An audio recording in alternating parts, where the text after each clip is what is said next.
Hey, this is JR, aka The Tourist, here with a question. Have you considered staying on the Phraya River during your next visit to Bangkok? There's a good chance you have, as some of Bangkok's best hotels are right on the river. But those are also some of Bangkok's most expensive hotels. There are cheaper options, but many of them drop off in quality as much as they drop off in price. Let me introduce you to a reasonably priced option that doesn't sacrifice too much in quality. It's the Anantara Riverside Resort, and it may be the best of both worlds in Bangkok. What's the catch? Stay with me a few and we'll talk about it. But do remember, this is not a review. It's merely my impression of the property. In truth, I arrived on Anantara by car. If you're coming from the airport, you likely will as well. Getting here requires crossing the Phraya River to Thonburi, a mostly residential area on the west side of the river. Thonburi is charming and has a number of interesting sights, but it's mostly left unexplored by tourists. The one exception is the icon Siam Mall that sits a 10-minute drive up the road.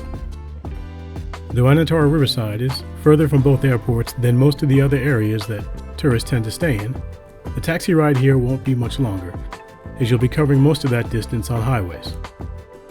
That said, Anantara Riverside is far from the hustle and bustle I normally associate with Bangkok. Whether that's good or bad will depend on your preferences. The hotel does run a shuttle boat service to Icon Siam Mall and to the Satorn Pier. From there you can catch the BTS SkyTrain or one of the boats that run up and down the river. Touring Bangkok by the river is one of the best ways to experience the city. The pool area and the grounds are the reason to stay here, and we'll explore those in a moment. But let's take a quick look at the room first. Anantara Hotels and Resorts was founded in 2001, when it opened its first property in Hua Hin. The brand currently has over 40 properties in 20 countries. I previously stayed at the Anantara Siam, which is how the brand landed on my radar. I tend to choose internationally branded hotels, at least when it comes to 5-star properties. Maybe I'm just a sucker for loyalty programs. But I do recognize that local brands and independents can be a little less expensive and often are better at reflecting local character, as is the case here. The local brands here in Thailand are a big hole in my knowledge of the market, but one I intend to patch in the future. If you'd like to see how it goes, then consider subscribing to the channel. I post hotel impressions, destination guides, and more. Join me, and we'll tour the world together. I booked a deluxe room, which is the entry-level room category, but I did book a Riverview room, which was about $25 US more than the City View room. There are also riverfront rooms with a straight-on view of the Phraya. The room is smaller than I expected. Perhaps they've counted the balcony in the square footage. I'm a little bit torn on the room decor. On the one hand, it fits with the overall aesthetic of the hotel. I do love the dark wood and the Siamese touches. On the other hand, the room is perhaps a little too dark and a little bare. There's not much for seating, but there is a nice sized desk for those of you who need to work. The room was fine for me, but I would consider one of the bigger rooms for families of 3 or more.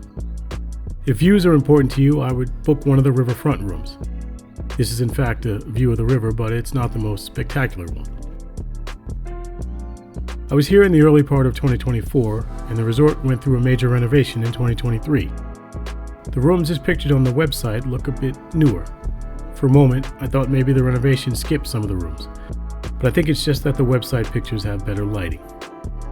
The rooms directly facing the river may get a bit more direct sunlight as well, but I'm not certain. The bathroom fits with the rest of the room. It's fine, but nothing special. There is a bathtub.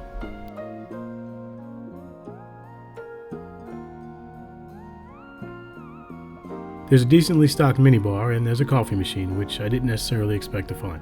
So I've got that going for me.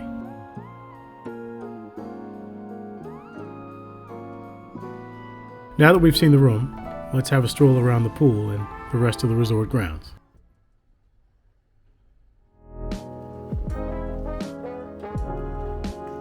We pick up at the pool first thing in the morning. I film now so as not to intrude on the other guests. But as you saw in some of the earlier shots, the pool gets plenty of use. The resort has the shape of a disjointed U.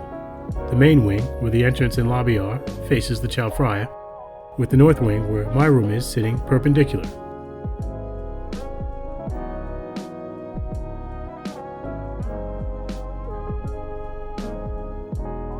The disjointed part is caused by the small canal running between the two buildings here and the south wing on the other side.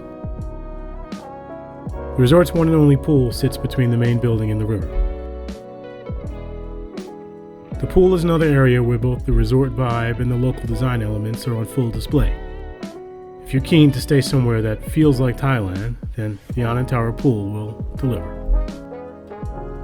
Around the pool are a couple of small ponds for additional ambiance. There's also the Linam pool bar, which has a swim upside. Let's complete our lap around the pool and we'll head over to the other side of the canal to have a look at the wellness facilities. While there, we'll talk about whether this is the resort for you. I tease this property by calling it the best of both worlds. I stand by that claim. But that does raise the question of whether you want both worlds or you prefer to have one over the other. I can't decide for you, but I can offer some guidance. Without further ado, I give you the tourist do's and don'ts.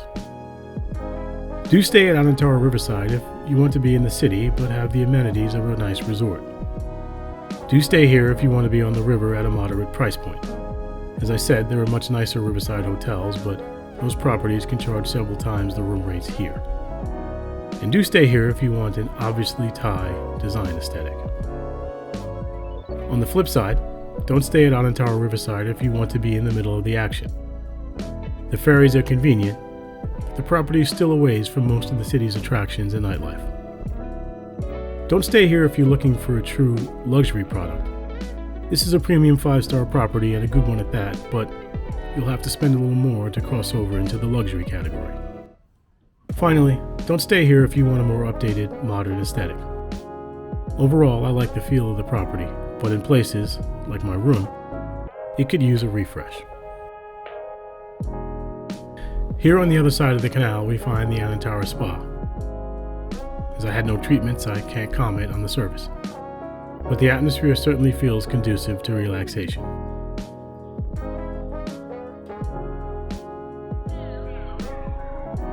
The gym is also over here on the ground floor of the south wing. It's a little dim and maybe a little cramped, but it does have a good selection of equipment.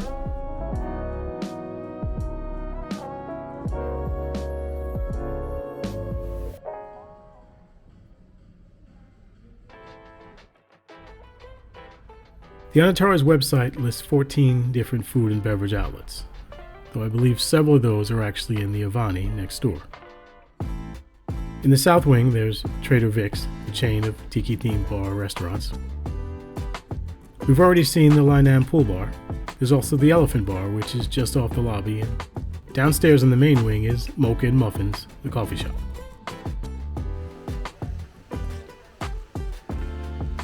Breakfast is served at Riverside Terrace, the resort's all-day restaurant. On the way back, we pass Brio, an Italian restaurant. The buffet breakfast here is one of the highlights of the property. As is typical of Bangkok's 5-star hotels, the buffet features a wide assortment of cuisines. Along with Thai, there's Western, Chinese, Japanese, Korean, and Indian. Maybe not so typical, everything is quite good. I recommend the doses.